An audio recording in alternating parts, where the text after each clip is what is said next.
within a search zone that we have been searching since the very beginning of our operation. We are very fortunate that we had the assistance of a volunteer group, the Adventures with Purpose, that came out with some very specific expertise and were able to help us in locating the vehicle that we had been searching for several weeks. It's at these times that we really want to recognize the reason why we're all here, and that is for this family. We've said that from day one with our staff, the incredible amount of collaboration that we've received from our partners in this region. You know, clearly being a mountain town, we're used to having great collaboration, knowing that none of us have enough resources to go around, but when we all work together, I think it is an incredible show of how committed all of our agencies are for our community here. Working hand in hand in unified command, joint command with the Placer County Sheriff's Office, the folks from the California Highway Patrol, the Truckee Police Department, and our friends from the Federal Bureau of Investigations. The amount of effort that all of these agencies put together really truly is why we're here today. And as we eliminated a lot of tips and information that was coming in, I think it's very important to understand that all of that work did lead us to this time. And being able to focus on the services that we provide to our families here that are impacted. We've recovered the vehicle. We recovered the vehicle last night. We have located a decedent inside the vehicle. We believe it is our missing person.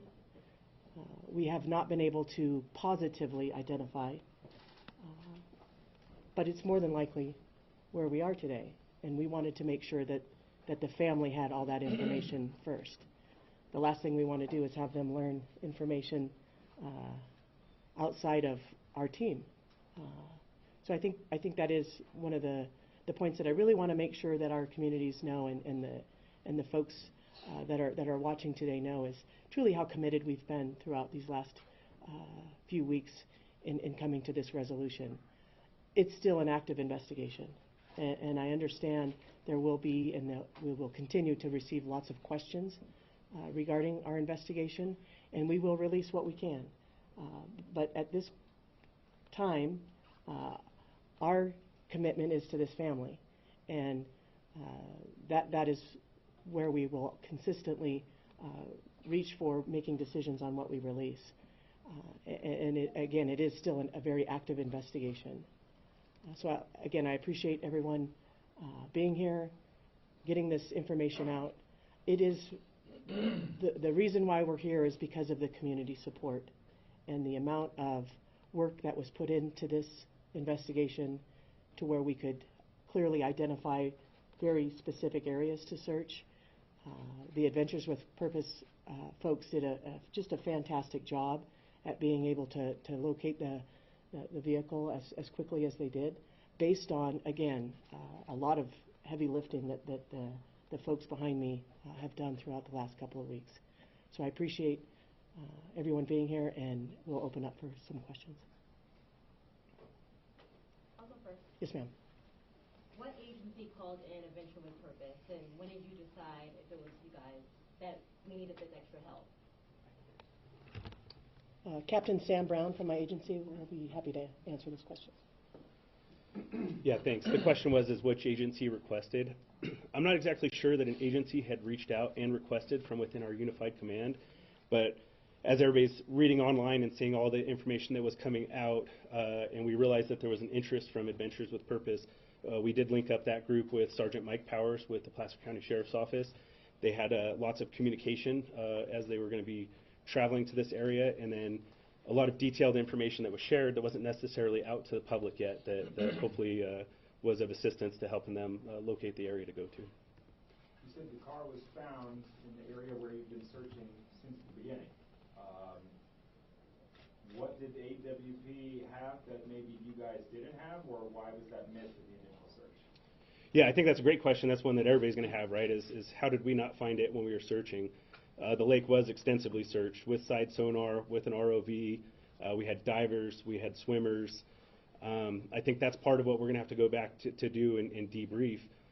You know, when peace officers are out in the field and volunteers and searchers, it doesn't mean that they're experts in the field, right? These are sometimes ancillary duties, and we're calling from other agencies to try to jump in.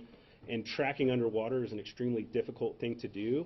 So I think part of our debrief on any of these situations is how do we figure out to improve our services, work on our resources and the way that we use them. A lot of this equipment is high-end, very expensive, and you really need to have a lot of practice and expertise. And I think that's where a group like Adventures with Purpose is able to focus and practice those skills and really hone them. And so we're appreciative that they were able to come out and locate it. I also don't want to take away, though, from anything from our volunteers as well as law enforcement that have been out there. I mean, we literally had people swimming in the water looking down so that we didn't disturb the ground initially. You know, my understanding is the vehicle was upside down. That also makes it more difficult. And if silt and things come up above, that can also make things difficult. So before I really can say, hey, why we weren't able to do it, I also could say that we eliminated a lot of areas that we would still be searching if we didn't have all the great people out there. And that helped give them some guidance as well, I think. But clearly their expertise in diving and their equipment that they brought to the table assisted us, and we appreciate that. Do they specifically have any specific technology that all of these 16 law enforcement agencies didn't have? I'll have to debrief with them before I'd have the answer to that question. I believe we're going to try to do that today.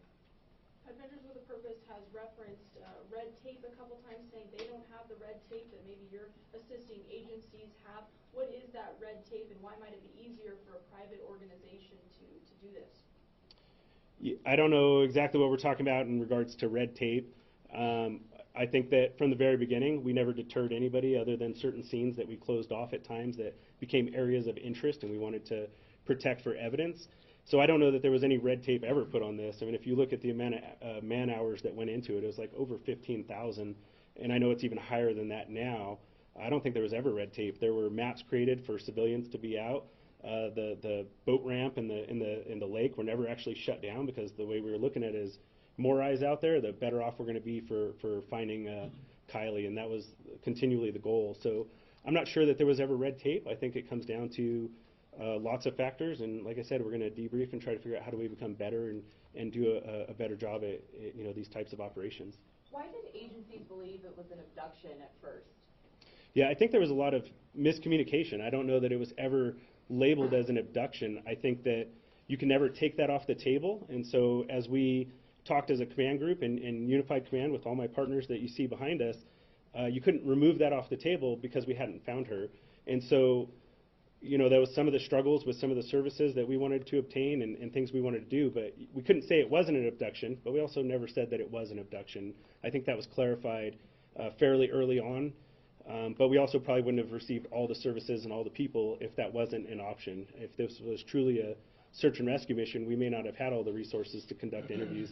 I think they identified over 400 juveniles, and to be able to interview all those folks and provide feedback off of all that, it takes an army of people, and I think we were lucky to be able to put that together between my partners and agencies that are right behind me. Did any of the juveniles, anybody mention a car going over the side, a car in the water, out of all those? I don't believe that statement was made, not to my knowledge. Was there any indication that this was an accident or a foul play? That's still being investigated. If we'd like, we could turn it over for CHP can give some information. They are conducting the accident investigation utilizing their MATE team. Good morning, Josh Ellers, Assistant Chief of CHP Valley Division based in Sacramento, of which Truckey's a part of. I can confirm that our department is conducting a fatality traffic collision investigation. We're harnessing all of our resources, working with all of our partners here. As you see, we're utilizing our MATE team, our multidisciplinary accident investigation team, to harness more data from the vehicle that was recovered. We've utilized all of our air resources to map and video and take photographs of the area in question. And That's currently ongoing, so I can't comment on the nature and details of that investigation, but I certainly appreciate all the partnership that we have here with our local county and state partners, and we'll continue to assist in any overarching way that we can as an agency. Do we know how close the vehicle was to the actual party site? I don't have the exact location in terms of distance, but it was relatively close to the area in question. Like a few hundred yards or half a mile? I couldn't say. I haven't seen the exact data and the mapping. That's still ongoing. Did many partygoers leave by the same route? You know, I can't comment on all that, but what I can tell you is, and I think it's been discussed, is this is a very popular area. There's a lot of foot traffic, a lot of vehicular traffic on and off road, so certainly crisscrossed and a lot of extensive movement in that area continually throughout this time of year, certainly. Is there any suspicion that it could have been another car who maybe hit this car, or was it a one-person car situation? I don't have that information that I could comment on at this time. What I can tell you is we'll do a thorough investigation. We'll take every bit and piece of information that we have, including what's already been provided to us, and we'll reach some conclusions that will be provided to the parties of interest at that time. Thank you. Before Adventures with Purpose went out there this weekend, when was the last time that we had swimmers or divers from any of these 16 agencies out there searching in that area?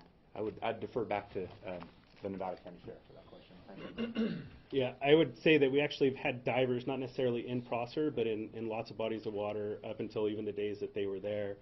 There were many ponds they were following up on Coldstream, as well as other bodies of water. So I don't know that dive teams ever discontinued. It was more of trying to still follow up on all of those things. And I believe Adventures with Purpose also had been diving at other lakes as well within the area. Is there any time frame from the time that Adventures with Purpose started to how long it took them to find it? You're talking on Prosser Lake specifically? Yeah. Yeah, I think it was relatively quickly, but I don't have an exact time. Like, again, we're going to have to debrief with them, figure out, between putting equipment down, getting in the water, and identifying where the car was at. Can you talk about what happened last night in terms of taking the car out? What kind of law enforcement was there, and what happened last night? Yeah, I mean, I think most of the law enforcement partners you see behind me were present during that time, trying to do the best they could for ensuring that everything was done correctly, and also trying to add some levels of privacy to the best of the ability in worrying about the family and ensuring that they were covered as well. But I mean, beyond that, I don't know what your specific question is asking. But how do you get a car out that's offshore? How does that happen, and then where does the car go? What happens? What happens from last night when you arrived to today? Yeah, so once the car was located, dive teams were assembled. I believe Placer County was probably still the primary dive team. They have to use lots of devices to lift the car, turn it over, and then the use of tow trucks was what made it possible for pulling the vehicle out of the water. And the vehicle is taken down. The FBI has offered up assistance and are going to be helping to conduct investigation regarding the vehicle itself and making sure that we don't miss something that may be in there that we're not aware of. Are you guys confident the car was in the water since the night of the party? I have no reason to believe that it wasn't, but until we have those answers, I wouldn't know the answer to it. Can you just clarify as far as what teams had been in that area before Adventures with Purpose, if any, on that specific, on Prosser? Yeah, I mean, it's almost so many that it would be hard to link out between the different teams. There were numerous boats, Yuba County, Alameda, Nevada County, Placer County. Swimmers came from Washoe County. We had divers from every single one of those agencies and then some. I mean, it was a vast amount of people. And I would just say, unless you've conducted these types of searches and try to do it, it does take a level of expertise, and nothing's perfect. When you fly a helicopter over the air trying to identify if something is there, most places give that less than a 5% probability of detection, meaning if you flew over, you only have a 5% chance of seeing something. You had trees and brush and bushes and dirt and all these other things, and it becomes a pretty difficult task. Even though once you find the answer, on hindsight, everything looks 20/20, the reality is it's not that simple. It is pretty complex and it's tough. So again, we're just appreciative that the resources came out and were able to help us in locating it. Were there signs that the person in the car tried to escape? I think that's too preliminary for us to be able to determine that at this time. Was there more than one body in the vehicle? No, there was not more than one body in the vehicle. describe the difficulty of what water does over 2 weeks to evidence? It depends. That's a complicated question. I'm not an expert in water. However, temperature of the water and things like that come into play. But it can add difficulty based on many factors that can cause damage to, obviously, things that we want to look at to investigate, but also to bodies that may have been submerged for a period of time. There likely could have been tire tracks or some type of signal that a car did go into the water there. Did rain impact that? Did this heavy activity in the area impede seeing those signs? I think everything is a factor, but again, that's where we rely on the MATE team from CHP to come in with their expertise and be able to provide some of those answers. And it seems that Adventures with Purpose has pretty sophisticated equipment. Is it something that the agencies here have or you all still need?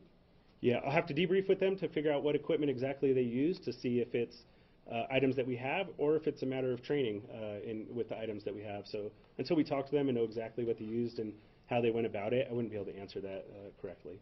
They also said the car was 14 feet deep. Did y'all go that far to look for the car? Yeah, some of that information is sometimes deceiving. So yeah, the car was reported at 14 or 15 feet. However, the water level since the 6th has also dropped a vertical 3.5 to 4 feet, which could be 20 to 25 feet off of shore. So a lot of things have changed in those aspects. Until we really can look into all that information and sort through it, it's difficult to say whether those factors had a play in it or not. I think it's still more important for us to debrief, look at training, look at equipment, look at tools, and look at outside entities that are experts, where this is maybe their full-time gig that they do, and try to see how we have that involvement from the community to come out and help support. At this time, can you tell if there are any signs of foul play? At this time, we're not going to be able to say anything like that. It's been said that people were drinking at the party that night. Was anything found in the car that could lead you to believe that she was drinking that where the person found was?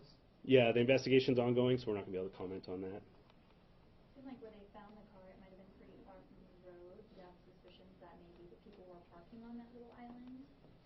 I wouldn't be able to comment on that either unless somebody gave some statements to that. I hadn't heard any information like that, though.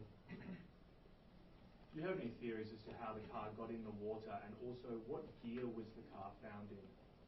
I think if I make up theories, then I'm just guessing, and I'm going to lead us back into a trail that's not certain, so we'll wait until we have those facts and details. And as far as the car, we're not going to release any information until we've done a solid investigation on it. Who received the first call from Adventures with Purpose, and what was that call like? I don't know that we received a first call. I think we reached out to them after we read it online, and so I'm not sure, I mean, again, with 150 law enforcement officials, it's possible that a call came in and something happened, but from the Unified Command and talking with my partners, none of us were aware of an initial, so we tasked the investigative sergeant with contacting them and reaching out. So I believe, best I know, we did that proactively on our end. And they contacted the family? I think there's still some sketchy details on exactly how that contact went out, so I don't want to speak on behalf of the family. What was it when you heard, you personally, when you heard that they might have found the car? What went through your head? Well, I think what we all are thinking, which is hopefully this is true, and we got a lot of work ahead of us to make sure that we still do right by the family. Our biggest concern is making sure that the family has been aware of everything from day one, and that we're not shielding them, but we're also not bombarding them with things. There's a lot of ups and downs throughout this investigation, a lot of emotional turns throughout the whole thing, and our goal is to make sure we're supportive of the family throughout this whole task and doing our best in that. How long will an investigation into the car, maybe that's for Highway Patrol or FBI, how long does an investigation to look at a car take to figure out what may have happened? I mean, I think there's a lot of factors in that. I don't mind turning it over to CHP and let them. Because obviously we have a multifaceted investigation with multiple agencies, it can take time. The FBI is working, evaluating the vehicle. We have to come in and do that. We want to allow them to work. We'll come in and examine data, examine the vehicle, have all of our investigators look at that car. So depending on circumstances, it can be several days, it could be several weeks. We also want to wait on other information related from the coroner's office and other things that all get compiled into a comprehensive investigation. So the easy answer is it could take a while. All right, we've had an opportunity to hear from most reporters. Most have asked 2 questions. Is there anybody that had a follow-up question that they have not been able to ask yet? Go ahead, sir. There was a report that Adventures with Purpose was told by the police that they did not need to search Foster, or at least in the specific area where the car was found, because that had been extensively searched already. Is that true? Yeah, I'd say that's probably not accurate, and we shared maps, ping information, and locations, and so we probably shared that that was extensively searched, and sonar was used, and that may add to the level of where they chose to go to first or last. However, nothing was prevented or shared, and I don't believe that we gave any indication that we thought we knew where she was at, because clearly from all of our daily press releases, we reported over and over again that we didn't know where she was at, and we needed anybody's help and assistance in finding that location.